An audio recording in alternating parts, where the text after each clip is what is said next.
તેથી મારું આંધળું પવિત્ર થાય રે. ગુરુને શરણે નવો જન્મ મારો થાય રે. ગુરુને શરણે નવો જન્મ મારો થાય રે.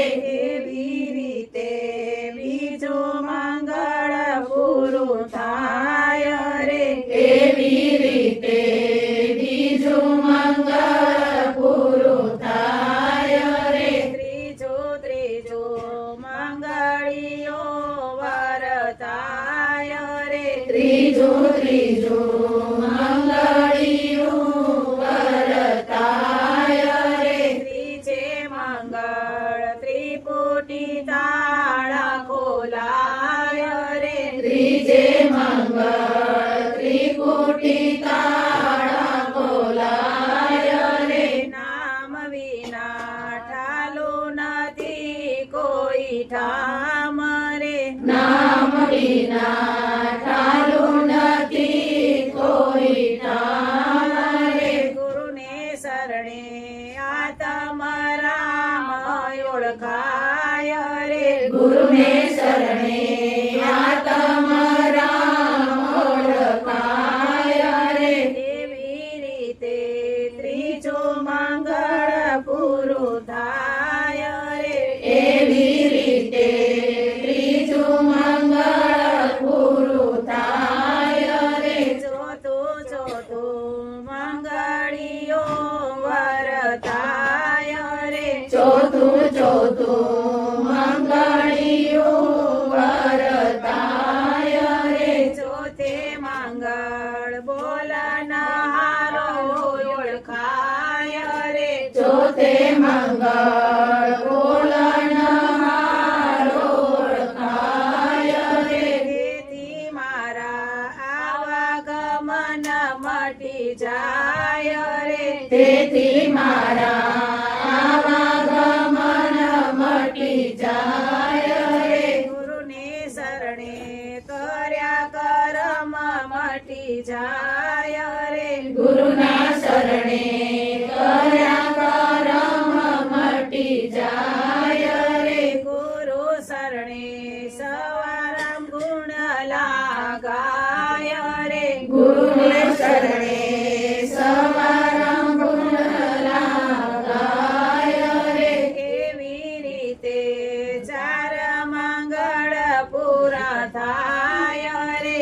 એવી રીતે ચાર મંગળ પૂરા થાય રે. સાંભળ સજની સદગુરુ ઘેરે આવ્યા રે. સાંભળ સજની સદગુરુ ઘરે આવ્યા રે. અગમ ઘરની વસ્તુ મોગી લાવ્યા રે. અગમ ઘરની વસ્તુ મોગી લાવ્યા રે. ગુરુદેવની જય. આ મંગળ ફેરા ફરો. આ 4 મંગળ ફેરા ફરવા આવે. 12 ના તો મંગળ ફેરા ફર્યા બરાબર, પણ બંધનમાં બંધાઈ ગયા.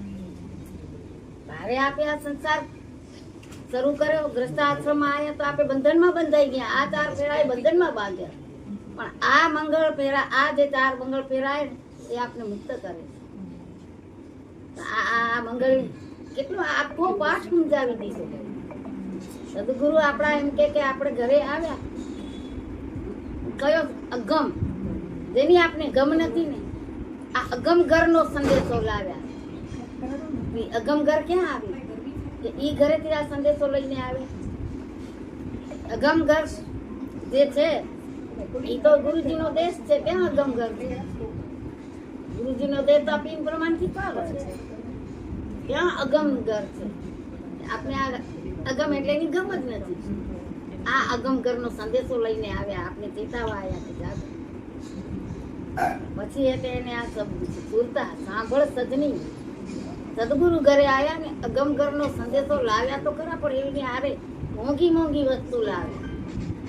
એનું મૂળ ના આપીએ કાંઈ એવી વસ્તુ લાવ્યા. એ વસ્તુ કઈ? એ વસ્તુ આપણું આ સ્વરૂપ, નિજ સ્વરૂપ. આ એ વસ્તુ કીધી એમ. આ લઈને આપણે સજની કીધી. સુરતા એની સખી હે ને નૂરતા એને કહે. કારણ કે બેનપણી ગમે તેમ હોય, માને નહીં કે ભાઈને ગમે તેને નહીં કે, પણ બેનપણીથી કોઈ વાત નહીં છુપાવે. આ સુરતા એની સજની, આ સુરતા એ નૂરતાથી વાત છુપાવતી નથી.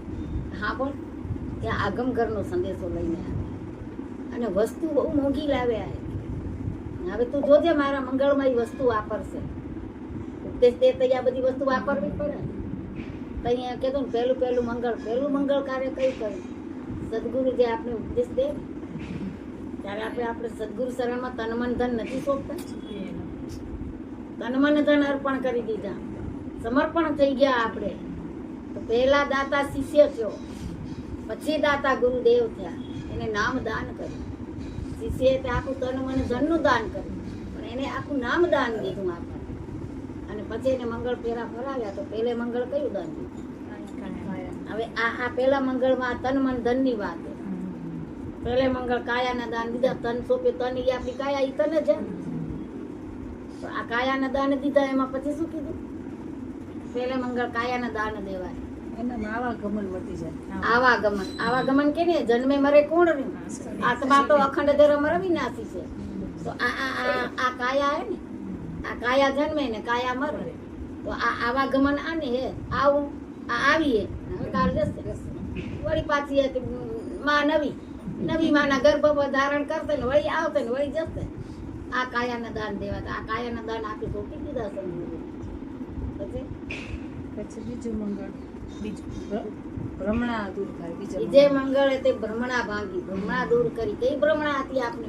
કયું ભ્રમણાનું ભૂત વળગ્યું હતું આપને કે આપણે આ ભ્રમણા લઈને ફરતા હતા જગતમાં? અને ઈ ભ્રમણા ભાંગનારો કોઈ મળતો નહોતો. અને જ્યારે આ ભ્રમણા ભાંગનારો મળ્યો એને હતે આપણા મંગળ ફેરા ફરાવી અને આપણી બધી ભ્રમણા ભ્રાંતિ બધી દૂર કરી. તો ભ્રમણા મોટામાં મોટી ઈ ભ્રમણા હતી કે આ મરી જાય, આ વળી જન્મે તો જરૂર જવાનો છે. આ જન્મ થયો તો મરી જાય. વારે ઘડી ભ્રમણા બતાવે. તો મીરાબાઈએ કીધું, આત્માને ઓળખ્યા વિના રે ચોરાસી નહીં તો મળે ઓજી. ભ્રમણને ભાંગ્યા વિના રે ચોરાસી નહીં તો મળે આ ભ્રમણા ભાગવી એ આપણે જન્મ મરણના પેરા મટાડવા. જન્મવું ને મરવું આ મોટી ભ્રમણા છે. અને આ ભ્રમણા ભાંગશે તો જ ભવના ફેરા મટશે. 1,84 ત્યારે મટશે. તો આ બીજા મંગળમાં જ આપણી આ ભ્રમણા ભાંગી. એ ભ્રમણા કેમ ભાંગી? જીવતા મારે. મરના સબ કોઈ કહે અને મરી ના જાણે. એક બાર જીવતા મરે ફીર જન્મ ન મરું તો બધા કહી દે, પણ મરી નથી જાણતા. પણ એકવાર જીવતા મરે ફીર જન્મ ના હોય. આ વાત કરી. આ ભ્રમણા આપણી ભાંગી. અને બીજા મંગળમાં ભ્રમણા ભાંગી પછી શું કીધું? મન પવિત્ર થયું ને જન્મ મરણના ફેરા નથી. જન્મ મરણના ફેરા ટાળી દીધા. મન પવિત્ર થયું ગુરુને શરણે નવો જન્મ મારો થાય. ખરેખર આતું હોય તન મને ધન સોંપી દીધું. પછી છેલ્લે નવો જન્મ નથી કરાવતા. જે છે તમારું લીધું તો વળી પાછું દઈ દીધું. કેટલા દયાળુ કહેવાય, કેટલા કરુણા નિદાન કહેવાય. પહેલું લીધું શું કરવા લીધું? કે આ મલિન થઈ ગઈ વસ્તુ તારી છે. મલિન થઈ ગયો અને ઘસે તો જ ઉજળી થાય.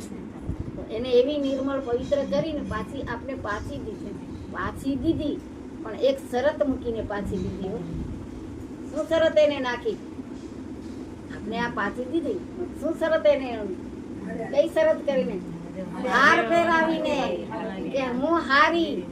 એનો આ હાર બીજ હારી. બીજ એટલે પોતે પોતાને હારી ગઈ. આ શરત તું હારી જો ને એટલે આ નિર્મળ મેં કરી અને હવે આ તને પાછું દીધું. તો હવે આ એને બીજા મંગળમાં કેટલો બધો ઉપકાર કર્યો. એને એટલી દયા કરી આપણા ઉપર, બધા ઉપર. પછી એવું કીધું ત્રીજા મંગળમાં ત્રિપુટી તાળા ખોલાય. ત્રીજા મંગળે ત્રિકુટી તાળા ખોલ્યા. પણ કળા કુચી વગર એ ના ખોલે. કુચી તો એ આ કુચી લઈને જ આવ્યા હતા. કુચી તો એના હાથમાં હતી, આપણા હાથમાં તો હતી. તો પછી એને ત્રિકુટી તાળા કેમ ખોલી? ઉર્જા શક્તિનો તો એક વાર ચેતન શક્તિનો બીજો આંટો, અને પછી છે તે સંયમ, જે રમતો યોગી આવે ને, આ યોગીના નામનો ત્રીજો આંટો જ્યારે ફેરવીને કળાકૃતિ ખડક કરી તાળા ઉગડી ગયા. આ 10મો દ્વાર ખુલી ગયો. તો ત્રિકુટીના તાળા ખોલે પછી નામ વિના ઠાલું નહીં કોઈ કામ. ત્યાં પછી રસાણા કે આ નામ વગર કોઈ ઠાલું કામ નથી. બધામાં ઈ જ હતો, પણ આપણને એમ થતું હતું કે ઈ ક્યાં હે ક્યાં હે, કારણ કે દ્વાર બંધ હતો ને. દ્વાર ખોલ્યો એટલે બધા એમાં પ્રકાશિત થયો. એવો પોતામાં પ્રકાશિત થયો, એવો આ સર્વેની અંદર પ્રકાશિત થયો. તો એના વગર કોઈ કામ ઠાલું નથી. અરે અહીંયા કને આવે આપણો ખુલ્લો કરવા. હવે આ મોટા મોટા કાઠિયાવાડી બાપા આવે ને કે તમે એમ કહો છો કે કોઈ ટામ ચાલુ નથી, કોઈ જગ્યાએ ખાલી નથી, ભરપૂર ભરેલો છે, ઠસોઠસ ભરેલો છે. રેતીની મુઠ્ઠી ભરીને આવે, રેતીની મુઠ્ઠી ભરીને આવે કે ભાઈ આ આમાં છે. એ હા બાપુ આમાં છે. તમારા ગુરુની શાન હશે તો તમને ગમ પડશે, પણ શાન વગર તો ગમ પડવાની નથી. હાલો અમે યુક્તિથી તમને પરખાવી છે, હોય શાન તો પારખી લેજો. ત્યાર પછી મેં કીધું ભાઈ અમારો સત્સંગ શરૂ હતો, એમાં મેં કીધું આ રેતીની મુઠ્ઠી લઈ લો, યુક્તિ કરો. પછી આ મુઠ્ઠીમાં રેતી લઈ તે આમ ઘસારો કર્યો ને, તો રેતીમાં તો બોલ્યો, પણ નીચે જે ધુમાડ એની ગઈ ને એ ધુમાડો ક્યાં સમાયો? હવે લો આ તમારો જવાબ આપ્યો તમને. હવે તમને શાન હોય તો ગમ પડી હશે, તો ગમ પડી હોય તો કહો. ઘસારામાં બોલ્યો. હા હા અનુભવે વ્યાપક, આપમાં આપ સમાઈ ગયો. પણ એને શાન નહોતી ગુરુની, તો કેમ ગમ પડે? ના પડી ગમ, થાકી ગયા. ઓહો નમી નમીને હાલ્યા ગયા કે ઓહો નથી પડતી ગમ. આવો પાર્ક કરવા ના હોય, પણ આ જગત તો પાર્ક કરે એવું છે. હા હા એવું છે. ગુરુ શરણે આત્મરામ ઓળખાય, એના ચરણમાં જ આત્મરામ ઓળખાશે. તો અત્યારે હવે આપણા ગુરુ હાજર નથી. આપે બધા અહીંયા બેઠા, અહીંયા આપણા ગુરુ કેના ખરીદવાર હશે, કેના વાંઢાઈ હશે, કેના ક્યાં હશે, કેના ક્યાં હશે, કેના હાજર નહીં હોય, કેના દેવ થઈ ગયા હશે. તો હવે એના ચરણમાં ક્યાં આપણે પહોંચી, કઈ આપે આત્મરામ ઓળખ. પણ જે હાચા ચરણની પારખ કરાવીએ આપણે, આપણા અંદર જે ચરણ હે, આપણા અંદર આ જુઓ નિશાન મૂકી મેં પરમાત્માએ કે આ પગલું હે. અંદર ગયો ને, પોતે અંદર આવ્યો ને, તો એનું આ પગલું પડી ગયું. તો આ પગલું હે. તો આ ચરણમાં જ આત્મરામ નથી ઓળખાતો. આ ચરણમાં રહ્યો તો આત્મરામ ઓળખાશે. એને 4 રામ હે. એક રામ દશરથ ઘર ડોલે, दूसरा गटमा बोले, तीसरा सकल पसारा, ચોથા રામ સબસે ન્યારા. ન્યારો છે એ અંદર નથી, પણ સકળ પસારો રામ જે છે ને એ અંદર આવે. એનું આ પગલું, એના ચરણમાં રહેવાથી આપણે આત્મરામ હોય. તો આ રામ તો હવે દશરથના ઘરમાં કયો રામ હે? અયોધ્યામાં હમણાં રામ છે? દશરથ જ નથી રહ્યા. પણ અહીંયા કને તો 8 કોર દશરથ છે, અને 8 કોર દશરથના ઘરમાં રામ રમી રહ્યો હોય. ઈ કયા મત તો આવે આપણી ઉપરથી લેવા, બહારનું નહીં, અંદરનું. હા 10 એટલે દશરથ. આને રથ કહેતું હોય, પણ 10 ઇન્દ્રિયનો આ રથ છે. 5 જ્ઞાન ઇન્દ્રિય, 5 કર્મ ઇન્દ્રિય. તો આ 10 ઇન્દ્રિયનો આ રથ છે. એમાં અહંકાર કેટલો હોય આપણે? અહંકાર અહમ રામ આ દશરથ ઘર ડોલી રહ્યો હોય. તો પછી ઈ હે તે આપણે આગળ થવા દે જ નહીં ને. એ જો હટી જાય ને, અહંકાર જો નાશ થઈ જાય ને, તો પછી હરી આપોઆપ છે એવું નીચે નક્કી થાય આપણે. પણ દૂસરા રામ ઘટમાં બોલે. આ આપણા ઘટમાં બોલે એ કયો રામ બોલે? આ તો દશરથ ઘરે હતો, 10 ઇન્દ્રિયના રથ. અહંકાર એનો હતો. તો હવે બીજો રામ આપણા ઘટમાં બોલે રહ્યો એ કયો?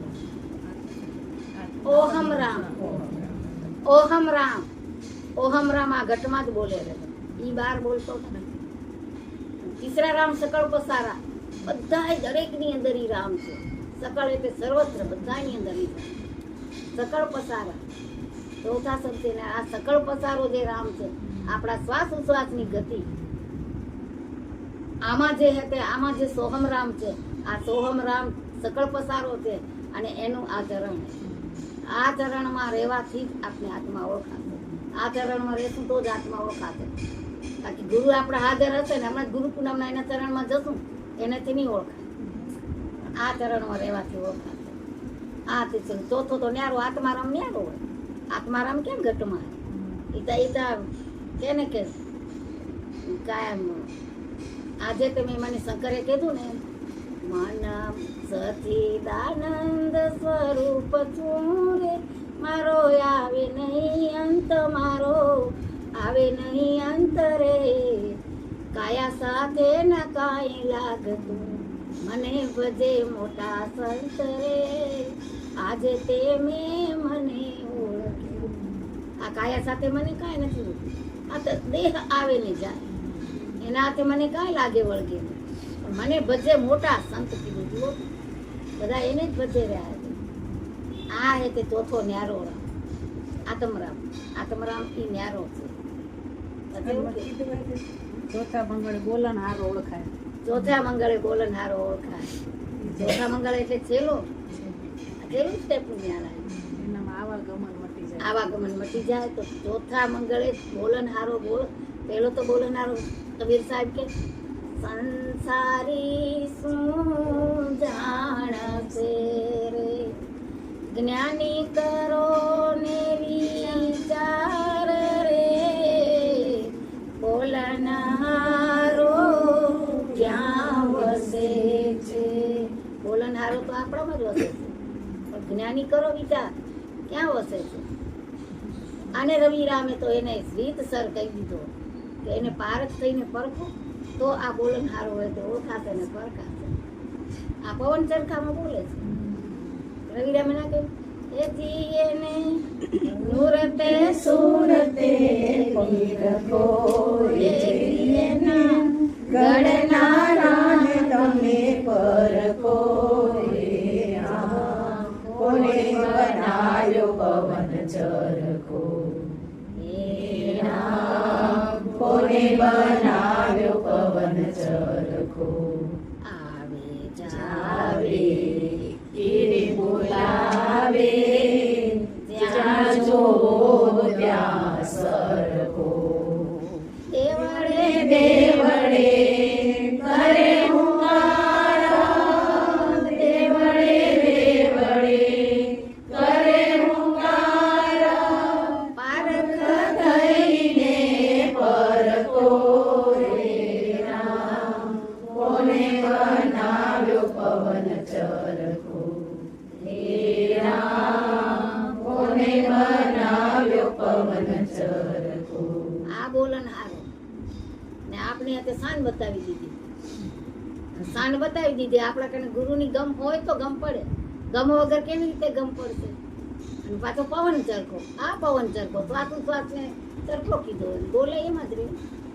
ઈ જ બધે સર્વત્ર વ્યાપક સકળ ઘટમાં ઈ જ રહે. આ ચોથો રામ સમજે ન્યારો ને આ ઈ એને કહેતો. પણ પારખ થઈને પરખો. પારખ ગુરુ હોય તો જ પારખ કરાવે. બાકી પારખ વગર તો ગમ પડે જ નહીં. ખાલી હવે ચિઠ્ઠીમાં મંત્ર લખી દે. મારા પેલા ગુરુ હતા એને મને ચિઠ્ઠીમાં મંત્ર લખી દે. ચિઠ્ઠીમાં લખી દીધો તમે. વાંઢે કરસનદાસ. વાંઢા અમારો વાલદાસ અમારા કરસનદાસ મહારાજ છે ને ઈ ચિઠ્ઠીમાં. કરસનદાસ પછી અને એમાં વાલદાસ બે ગુરુભાઈ હતા. હોય. અમે વાંઢા ગયા. અમે અહીંયા અમારા સુરત આવ્યા હતા સીધી કરી.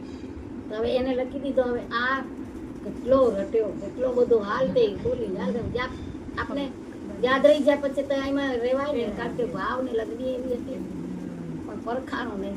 પારખ નથી હોતું. આ જ્યારે ભેટ્યા અને કેમ દાસી જીવાને ભીમ ભેટ્યા ને ભ્રમણા ભાંગી એમ આ છોટા રામ ભેટ્યા ને આ ભ્રમણા ભાંગી ભેટ્યા. તો અહીં પારખ થઈ કે ઓહો હો હતો તો ગણે એમ કે ભાવ સરળ ને સહેલો કીધો પણ પારખ અનુભવ વગર કેમ નક્કી થાય આપણે. પોતે મૌન ધારણ કરતા. પૂછો તો શું પૂછો એને બોલે એને પૂછી કરસનદાસ મહારાજને સૂચના પણ કીધું ને. ના કઈ જને ત્યાં કહેતા નથી કોઈ. તો પછી હવે આ બોલનારો ક્યાંથી હવે પારખ? હવે ક્યાં તપાસ આપી? ભારત ક્યાં છે? પારખ હવે જોતરીએ બ્રહ્મ